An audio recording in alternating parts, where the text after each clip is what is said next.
Maaga nga ako gumising mga kailongga dahil nagkagod-kagod ako nung lubi dahil sinugo ako ni tatay na lutuin ko daw yung ito.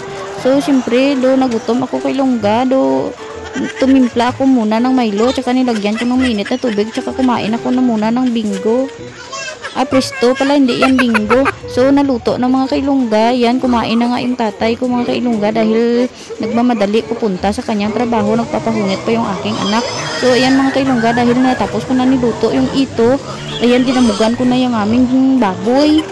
Ay, gutom na mga kailongga, sako ng kanyang iwik-iwik. So, ayan, kinuhit-kuhit ko muna yung kanyang dalamugan.